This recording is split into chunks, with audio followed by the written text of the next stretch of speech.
Hey guys, what's going on? Give everyone a couple minutes before I start rambling on.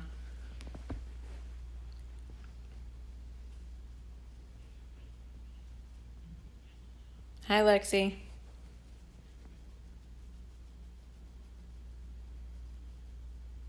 What's up, guys? Giving people a couple minutes to go on.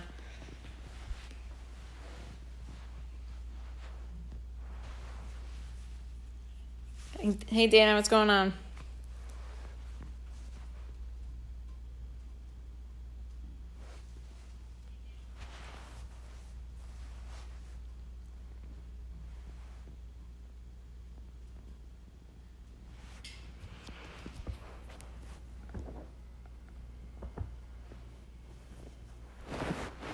So the biggest part of me starting this live Q&A is really because I've had a ton of people either DM me, email me, or reach out through Facebook about whether it's stuff from getting into PT school, the route that people should take, or maybe, want advice on taking to get to that point, tests, whether it's the GRE, whether it's boards. And I've also had a lot of people ask me about specific aches and pains, which is kind of hard to do because, I might not see you guys physically and everybody's bodies are different. So if anyone has specific questions going on, it doesn't necessarily have to be about PT school, but maybe along the lines of training or injuries or previous, aches and pains that are still kind of lingering, sports nutrition, anything like that. That's, the basis of why I'm trying to do this as often as I can so that people have some sort of outlet to get some answers. So if anyone has anything to ask right away, otherwise I might just start by going through some questions that I've gotten in my inbox. So I'm going to pull these up. Okay, so one of the questions I've actually received from somebody through DM is that they wanted to know how many years total it took to become a doctor of physical therapy. And the total of that is 7. Now, sometimes it can be longer for people, whether it's certain situations, depending on, family crises, life crises, maybe taking an absence from medical school for a little bit, or even the time period to get into school. I know a couple of friends of mine that are having some issues with getting into PT school because it's so competitive. The good thing I believe that some schools are doing now is that they are actually not requiring the GRE to be a incoming test. They're actually looking at the overall student. They're looking at grades and pretty much what you've done outside of it, whether it's getting hours of service, working in a PT setting, having, letters of recommendation and that sort of thing, which I think is great. And let me go through some of these questions. Okay. Dan Bro Fitness. I have an inflamed chest bone. What would you do to help this? Pain isn't awful, but cracks and feels hard to stretch my chest some of the time. Did something happen in terms of why it's inflamed? Are you talking about your clavicle?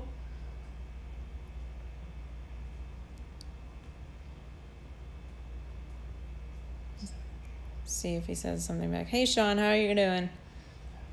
Happy Easter, guys.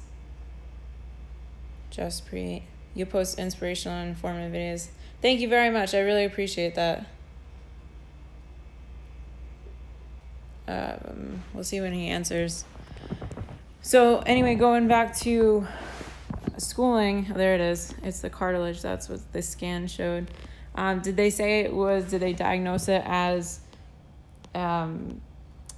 like inflammation of the cartilage?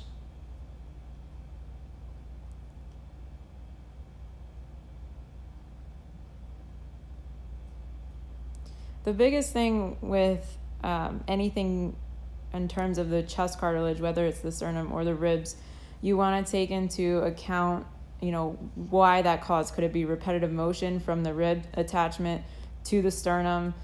Could it be coming from the back of it, the attachment to the thoracic spine too? That'd be something I'd really want to look at individually, because if you're limited in some range of motion or strength, there's a reason for that. Doc said to get a cortisone injection, but reluctant. The thing about cortisone injections is they're great in terms of you can kind of kill two birds with one stone. One, you can get, let's say it's tendonitis in an elbow. You can get a cortisone injection, but you want to actually work with that, meaning rehab, therapy, modalities and stuff like that, because then you can kind of work through that. But with a cortisone injection, it's a Band-Aid. So if something's causing it, and a lot of times with the ribs and the sternum and the chest, there's reasons why that's becoming inflamed if it wasn't just a specific injury, like a car accident or a punch or a kick to the chest. That's the stuff that you want to really look at. Did it happen because of an injury, or is it just happening because you're training a lot? And if it's because you're training a lot, maybe there's something that's off-centered. That's something that you need to work on, whether that's rib mobility, whether that's core strength. And that would be the thing that I would tell you to kind of look at, because I wouldn't jump to just getting a cortisone injection if there's a reason why that's happening. Does that make sense? That's what the scan showed.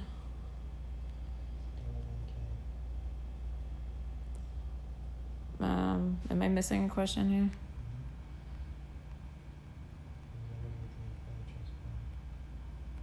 I'm looking. Yeah, it's the cartilage.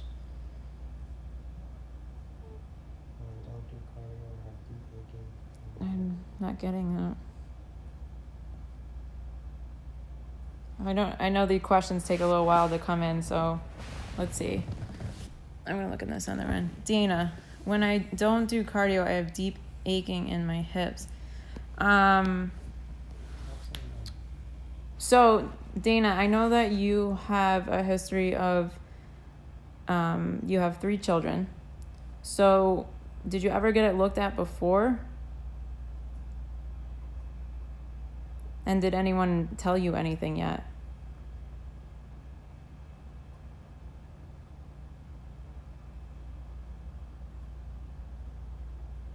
You're welcome, Dan. I want to know why some of these questions aren't coming up. Let me see.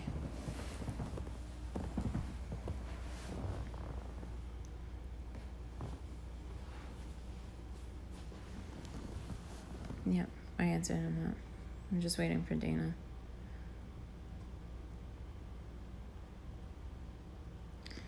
Dana, the one thing I can say before you answer anything is, I would like to look at your history.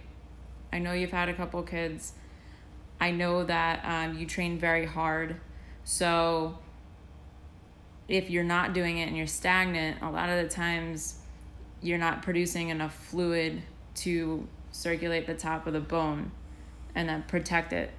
So like they said, sometimes sitting or rest, people that are laying in bed all the day, it's the worst thing for you because you're not moving the fluid around the joints. I don't know if that would be, arthritis starting to kick in. I don't want to just say that, but I mean, it's almost a good thing because what your answer is to move. And let's see this one. I had humerus bone fracture 2 years back. Can you please post some video for tricep exercises if possible? Yes, I will do that for you. Do you have full range of motion? You can always email me too. I'll make it in the comment here. And I'll also give you my website because I post a lot of newsletter exercises as well. So you can always find some good ones on there too. That's my email. And then here is my website. And then you can ask questions directly too. I don't know know if I lost Dana because I didn't see her questions. Okay. Yes, I do. That is helpful. Appreciate that. Okay, perfect. Make sure you keep strengthening your shoulder too. Rotator cuff exercises, especially after a humeral fracture. But I'm sure you're already doing that because that was 2 years ago. Hey guys, for some of you guys that just came on, thank you for joining. The biggest reason why I'm here today is to answer you guys any questions about physical therapy, whether it's school, whether it's injuries, aches, pains, stuff like that. And then also questions about training and nutrition. I think I lost Dana though.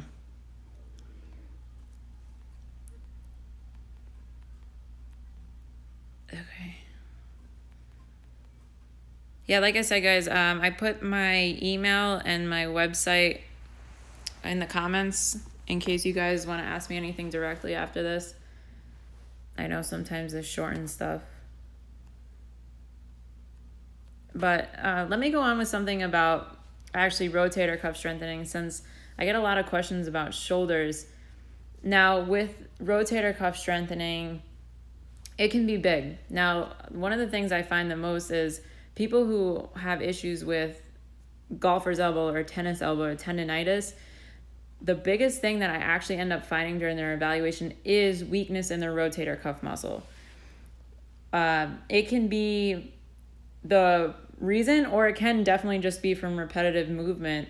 You have your fair share from technicians or automotive technicians to people who do repetitive exercises just like tennis or golf, anything like that, that can really inflame that joint. But then you get your fair share of bodybuilders that, you know, do repetitive exercises every day, all day, and they end up getting tendonitis in their elbow as well. You see the guys with the sleeves on their arms all the time.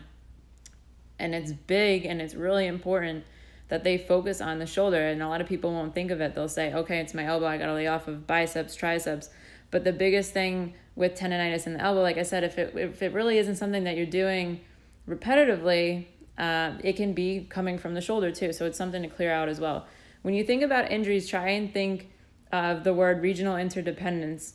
When I say that big word, I'm meaning that the ankle injury or the ankle pain can be related to something in your knee, or vice versa. Your hip pain, your back pain can be related to something in your ankle. I had a person who came to me, said they had pain when they were lifting, deadlifting, squatting. And the first thing I had them do was, okay, show me how to squat, show me how to deadlift. And the biggest thing I could see was that their feet were really flat.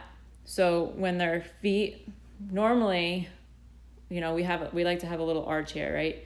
So they would actually fall into their arch when they were squatting or they were deadlifting. And I said, honestly, I think we should work on building your arch, and I think that you should get a good pair of orthotics. And when I talk about orthotics, the biggest thing that I'll say, because sometimes people can afford to go to a podiatrist to get handmade orthotics, the biggest ones you can go to are Dr. Scholl's, right at like Walgreens, Walmart, CVS. They have those force plates. And I found that those tend to be the best if you're looking for, you know, relatively cheaper prices that you can afford, or if you don't have health insurance. And he went and got them, and he's been great ever since. So, you know, like I said, with that word, regional interdependence, you want to look at your body in terms of, well, yeah, it's my knee, but can it be coming from my ankle? Can it be that I wear high heels all day? Can it be something that, you know, I'm wearing the wrong shoes when I'm lifting? Not a lot of people have been getting the powerlifting shoes, which are great for some people, but not all the time for everyone else. So sometimes when people will come in and say, well, I got the powerlifting shoes, and they have the lift, and that might not necessarily be the ones for you. So it's important that you look or ask people that you know to kind of explain things to you in terms of, well, I have this going on. It just kind of happened. I just woke up with it. I've been doing X, Y, and Z for this many years. What can I do? So that's the biggest thing that I want to take home to you guys too, is if you're having pain, or if you have an injury, what can it be doing? Can it be coming from something else? Can it be, you know, something not necessarily that you've been doing all the time, but your body just learns how to compensate, and then it just shows up out of nowhere? Did I miss a question before? No. No. Just want to say hi. I know Bree joined. Connor, Aaron. Thank you guys. I know Bree is a athletic trainer in Cali and she's awesome. I'm trying to think. Okay, something else that I actually want to touch upon, another question that I had received recently was MRI. Should you or should you not get an MRI? So this patient that had reached out to me actually had an incident where he deadlifted weight heavily for years, I think, and he ended up coming up the wrong way and had a pinch that set him off. And he went and he got a cortisone injection and he kind of laid off of deadlifting or benching for a while, squatting, sorry. And then he said he slowly tried to get back into it, but he still fairly feels the tingling and numbness that's going down his leg. So he asked, is it pertinent that I go and get an MRI? And here's the thing about the MRI. It's great, but I think that a lot of times people, they feel that the MRI is like the end all be all. Like once a person says, yes, you have a bulging disc at this level, it gets in their head like, well, I can't do anything now because I have this bulging disc and I'm fearful of this. No. You can take someone who doesn't have pain, okay, and has bulging disc throughout their whole lumbar spine or herniated disc throughout their whole lumbar spine, and you can take a person who actually is in pain, and let's say they go and get the MRI, but nothing really shows up. Or maybe they do just have bulging disc, but it's fairly faint from looking at the other person who has severe herniations, but they don't present with any pain. So my reason behind saying yes or no to spend all the money on an MRI is if it's going to give you peace of mind, sure, but a lot of the times we can kind of help you know and let you kind of figure out at what level it's being affected and what you can do to protect it. Because whether you get the MRI or not, we're still going to treat you the same way. We're going to treat you the way that you presented, and we're going to treat you the way that you come in, whatever, aches or pains. Was it tingling down your leg? Is it tingling down the front? Is it tingling down the side? And people don't know, it can be coming from different levels. For instance, your sciatic nerve is at L5S1. That tends to go all the way down the back of the leg. But you could also have tingling or numbness down the front of your quad, which I've had on a lot of bodybuilders myself. And that's a completely different nerve, but they'll say, oh, I have sciatica. And it's, it's more education for them to know, well, no, that's your femoral nerve. That's a little bit higher than your sciatic nerve on the spine. And that's a completely different rehab in terms of, what type of nerve flossing we're going to do or gliding we're going to do to centralize those symptoms. And then as well as teach upon core strengthening. The other thing that people ask me about is, well, do you 100% believe about McKenzie exercises? And when I speak about McKenzie exercises, a lot of my PTs and athletic trainers out there know what it is I'm talking about. I don't solely believe on McKenzie-based exercises because a lot of people with herniated disc, bulging disc present differently. So, and what I mean by that is McKenzie exercises are based upon extension. So if I have a bulging disc, I want to enforce extension.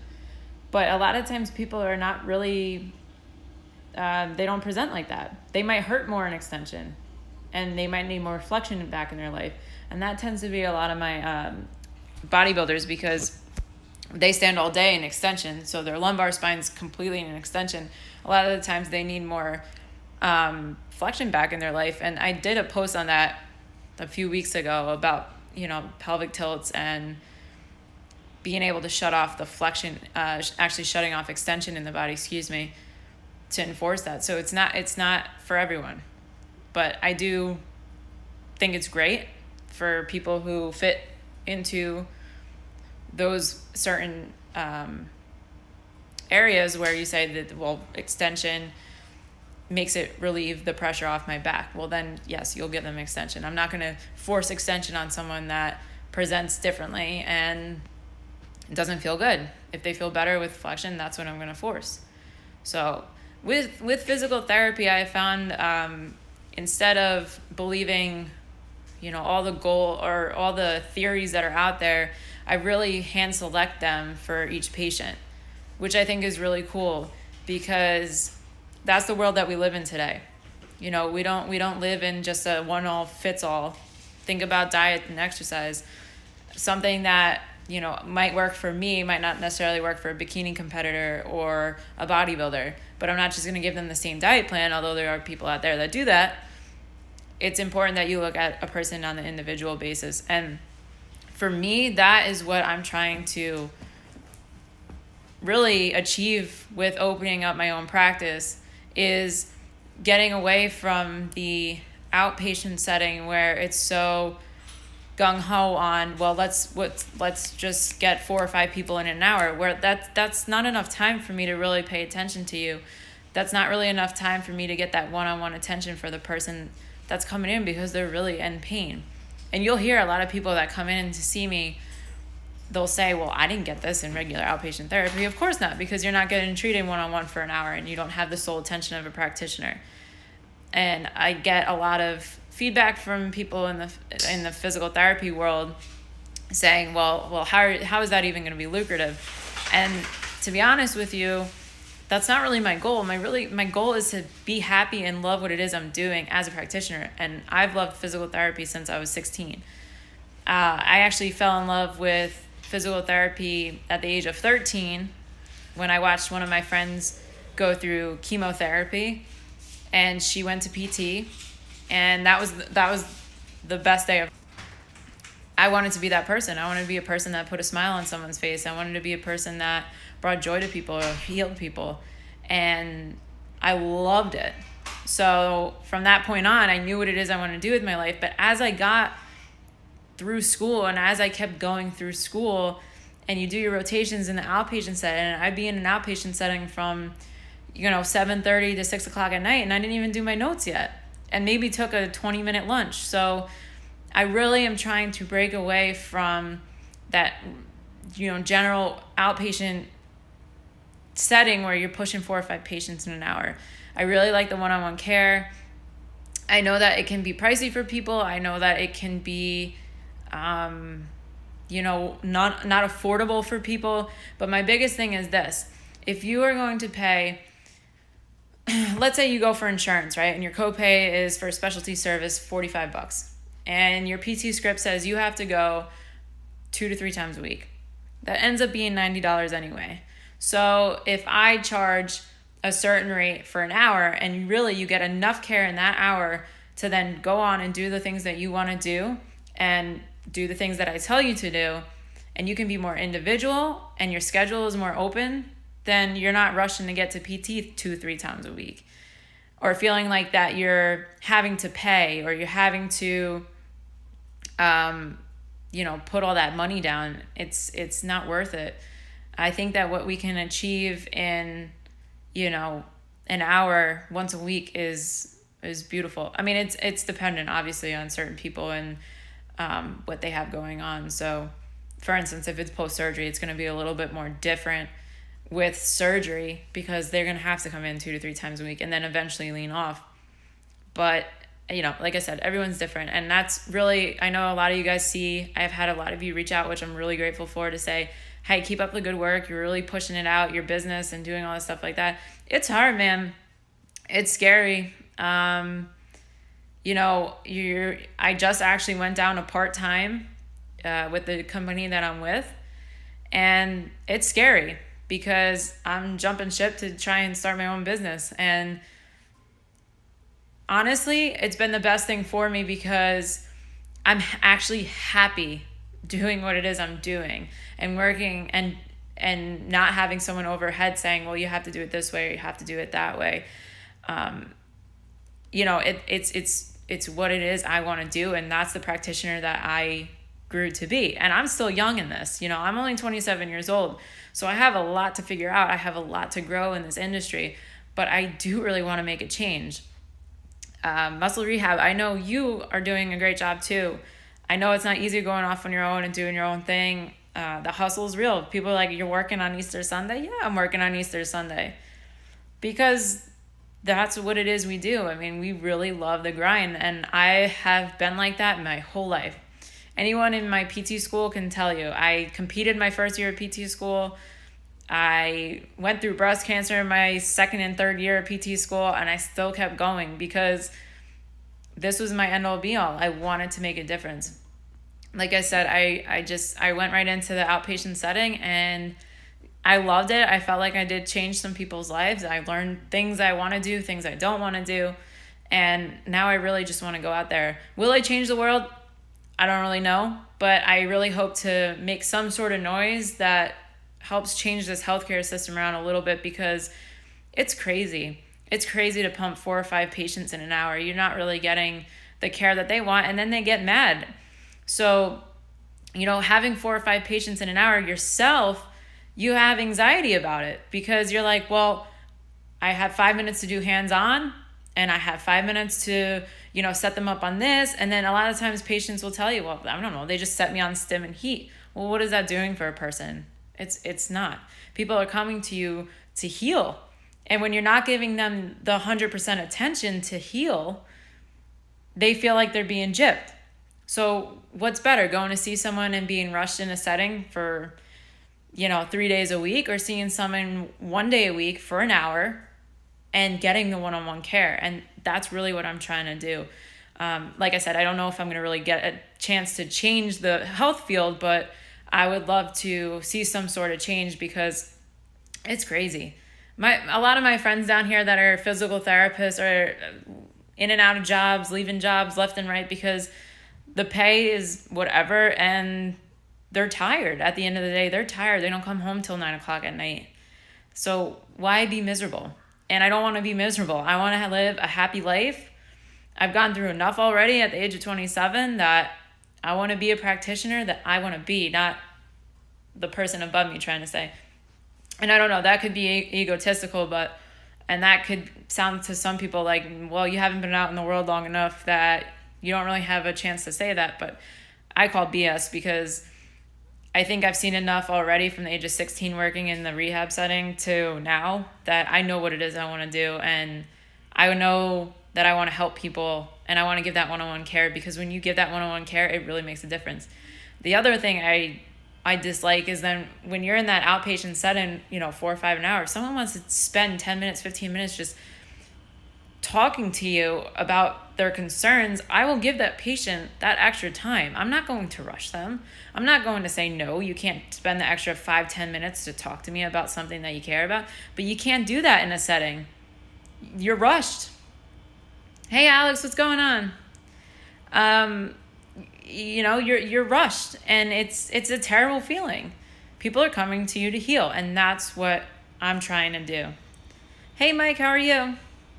Thanks for joining. So anyway, off that rant, happy Easter to you too, Mike. I had another question, I know. How are you? We talked about... what did we talk about before? Here's the other... I'm looking at my messages from you guys, sorry. Hey, Michelle. Okay, so here's the other thing. I know we talked about... Dan Bro Fitness had asked about cortisone injections. And people have asked about getting those in their back as well.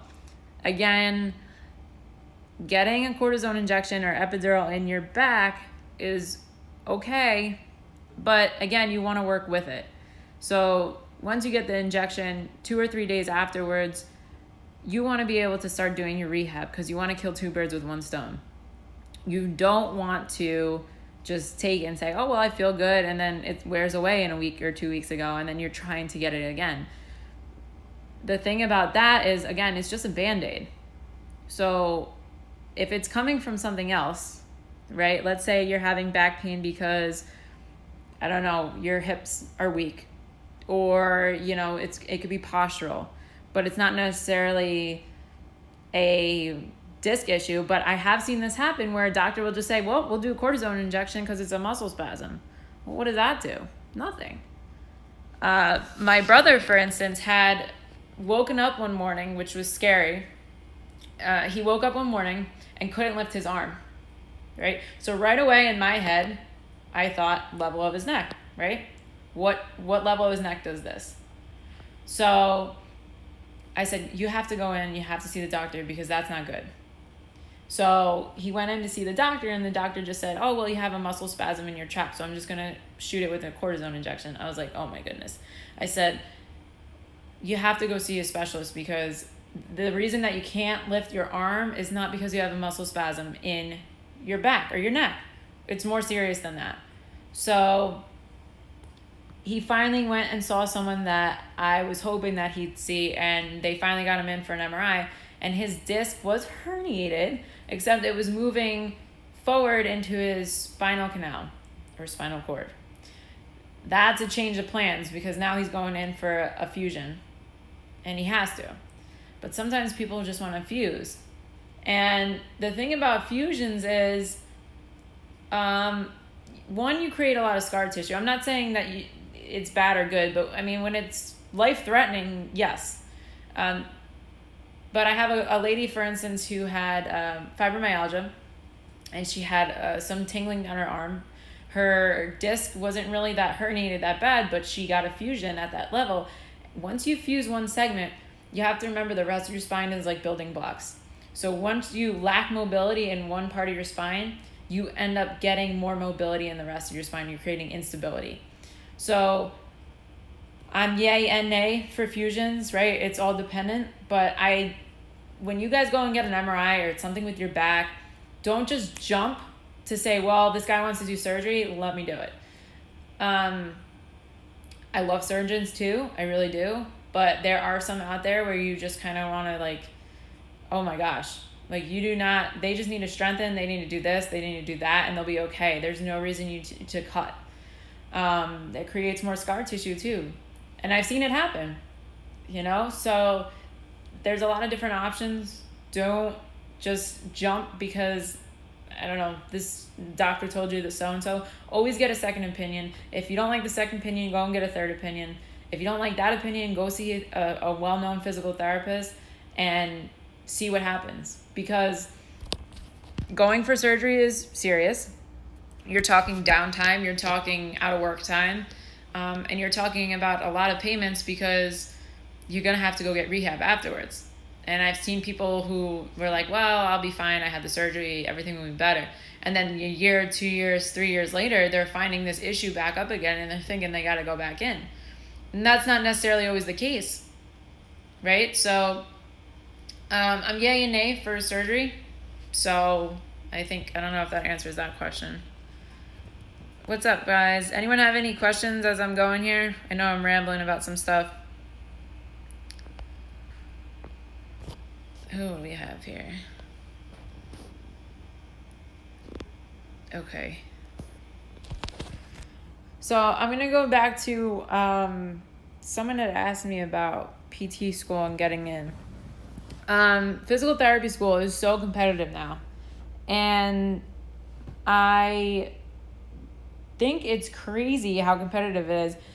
But I really... I didn't get in my first year. I'll be honest with you guys. It was rough.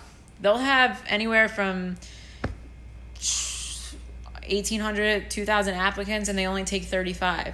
So the biggest thing I can tell you guys is look for some of the schools. And I did the same thing. That GRE test, I took it 2, 3, 4 times. No, I took it 3 times, I think, because they changed the actual template of the exam at one point. But I remember being heartbroken because I didn't get in my first year, and then all of a sudden miraculously the next year I did, and nothing really changed. Maybe I had a few more hours under my belt because I was working the whole time. But don't let it discourage you, because a lot of people don't know that I'm 27 and I got my doctorate and I had a year lapse in between because I didn't get into PT school. Don't let that bother you. Just keep trying. And if you feel like you don't want to keep trying and you want to do PTA school, there's nothing wrong with that. I've had friends that went into the chiropractic route because they got tired of being able to, trying to get into PT school because they're looking for a certain amount of a class size, and they're really trying to hand select better therapists. And sometimes they don't pick the right, student. I remember, I think we had 2 or 3 people drop out of our initial class. I think we started with 38. I think we ended with 35. So, you never know. My biggest thing for PT school is try, though. Just keep trying if you're really interested in it. If you want to get hours in, really find someone that you enjoy working alongside. I had great mentors that I still reach out to. I had Mike Camp. He's one of the big guys down up in New York. I'm down now. Up in New York, he works with a lot of UFC athletes. He works with professional boxer Chris Algieri. I got to watch that. I got to be alongside that, and I learned so much from him. I worked under a doctor named Jason Lennon and Scott Juco, and I was in and out of there for years, my whole life. I worked out at Southampton Hospital. I got to see a lot of balanced vestibular patients. I learned a lot. And the biggest thing I can tell you is the more that you get yourself, deep in, it sucks because you're working for, a whole day and you're maybe getting $12. And at first I was like, man, I'm just cleaning these tables and I'm setting people up on, ice packs. But I'm telling you, if you really love the field, you'll learn to love it. And then the person you're working under will be like, hey, come in and sit on my eval. Hey, come in and come see this. Let me teach you this. Because then they'll know that you're really interested in it. And I really, truly hope that I'm able to do that for some people one day. And I can, have someone join my team and, a student that wants to be a tech for a little bit, trying to get into school. I'd love to be a CI. So I think one of the biggest things when my practice opens in August, I would like to be able to take on some of the students out of, I think Nova Southeastern is near me, down in Fort Lauderdale. I could be wrong, maybe Kaiser. So I can have some students come in and learn from me just so they can see what's out there. Because like I said, I think that a lot of what's out there now is just general outpatient. If that's what you're into, if you guys love acute and you guys love skilled nursing facilities, that's awesome. I'm not interested in it. Like I said, I just want to be out of the norm. I want to break away from the norm. So, that's my goal. Hi, Dr. Marin. Speaking the truth, I've been dealing with so much back and forth with doctors. I am very looking forward to seeing you. I should have an update on you on Monday, so stay put with me. I can't wait to meet you too. Well, I met you before at the Fit Expo, and that was awesome. That was so long ago. But thank you. So that's the other thing. When I started going off on my own, which was July, I started it.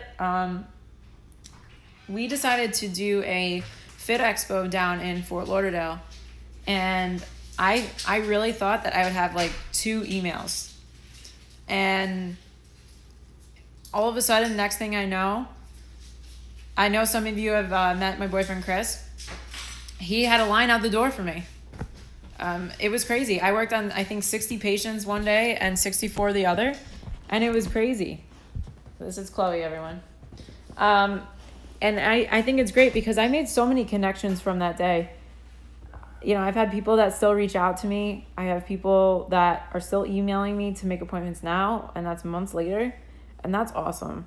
So I'm hoping, I don't think they're doing it this year, but I believe they're doing it again next year, and we'll definitely be there again. Awesome. You did amazing at the Fit Expo. I thank you so much. I really appreciate that. And that's what I got. I got a lot of feedback. Do you see, if you just give a person a little bit of time, it makes a difference. And that's really what I'm trying to change here. Because that general outpatient office, I'm not trying to, downplay a lot of outpatient offices right now. But we're not able to give that one-on-one care there. That's what made me gain so much respect for you. Thank you so much for saying that. I really appreciate it. But yeah, so that's the game changer here. Like I said, it's hard, it's scary to go down to part-time and, go off on your own, but we'll just keep trying, right? Because there's no reason to be miserable in something that you don't like for the rest of your life. I went into PT, like I said, at 13. I knew I wanted to do it. I knew I loved the job, and I wanted to make a difference. And I did not feel like I was making a difference when you're rushed with 4 or 5 patients in an hour. And then you don't know necessarily what they ended up doing with the tech or not. So, that's the goal for my company. And that's my mission statement, is really to give that one-on-one care to people for an hour. and be able to provide their attention. And what does anyone want? Attention, right? But to be able to know that something that's been personally bothering them, that they haven't found any relief from someone, you're able to get that one-on-one time. It's really amazing. I love it. I end up being more of a therapist, like a psych therapist sometimes, because I hear more things than I probably should, but it's great. I'm good. How are you? Hi, Ricky. Thanks for joining. So I know a lot of you guys asked questions too about like where I'm located. So right now I actually have a temporary office in the Galleria Mall in Fort Lauderdale. We're in the corporate offices with Powerhouse. So Powerhouse Gym is opening up in Fort Lauderdale in the Galleria Mall this August. And if you guys are in the area and want to get a membership, contact them. Go to their Instagram page. I'm going to put it here. Fort Lauderdale. Because they are awesome people. And if you guys want a membership, there are discounts now. There's pre-sales now. And I believe that when the gym opens, if you guys aren't local, but you guys come to visit, if you guys are one of my patients, you guys get a discount off a day pass too. So that's really awesome. And you guys can use all the equipment there too. Powerhouse Gym, Fort Lauderdale. And here's the website. Is it FT? Fort Lauderdale. No. Lauderdale. Sorry guys, I'm really bad with typing. .com. Okay. If I'm wrong on that, I'll have someone correct me. But yeah, so my office will be going inside of the Powerhouse Gym. So I'll have my own private office. We're going to have 2 treatment rooms and a reception area. So it's going to be really awesome. And then you guys will have the availability to use the gym. And I'll be able to take you guys in the gym and use it too. So when I have you guys progress to certain things, I'll be able to take you in. Now, the other thing I do is I have established a relationship with Center Athletics.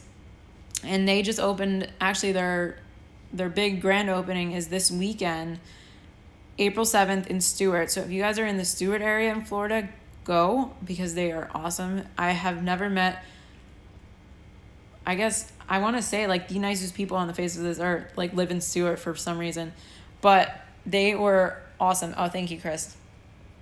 If you can see, Chris just posted the website for the Powerhouse Gym. So they really are amazing people. So I go up once a month and I'll treat for the day there. And that's another opportunity for you guys to come up and get treated and also work out in that awesome gym, because they really built a beautiful place just tailored towards private training and the bodybuilding industry. So they are awesome. So I go up there once a month. So it's great. And that actually, I met Cody and Andy out of Center Athletics at the Fit Expo.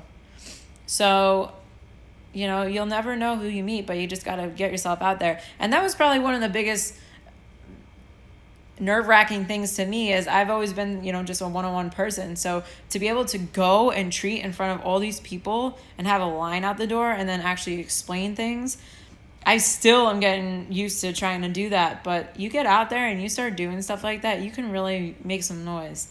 So if anyone out there is in the physical therapy fitness world and you guys are miserable with whatever it is you're doing, either create some sort of path for yourself to do the things that you love, or find someone who's doing it, because there is no reason to be miserable in what you're doing every day. And I did not want to do that. I went to school for 7 years. I have a $200,000 student loan, and I want to do something that I am going to be proud of and I'm going to be happy doing. And I want to make a difference. And it's great because I am. To get emails from you guys, to get feedback from you guys, to say keep going, or I can't appreciate enough what you've done for me. You've helped me so much. That is what I live for. That is why I do what it is I do. And that is why I want to make a difference. So I really can't thank you guys enough for all the positive stuff you guys have thrown my way, because it's awesome. It really is awesome. So, okay, what time is it? All right, 7:45. I am going to sign off. I'm going to try and do some more of these for you guys. I know it was Easter Sunday, so it was kind of rough for everyone getting on today, but I figured first of the month, and I sent out my newsletter. Oh, speaking of newsletter, if you go on my website, I'll post it again. Or you guys can go on my homepage. It's there too.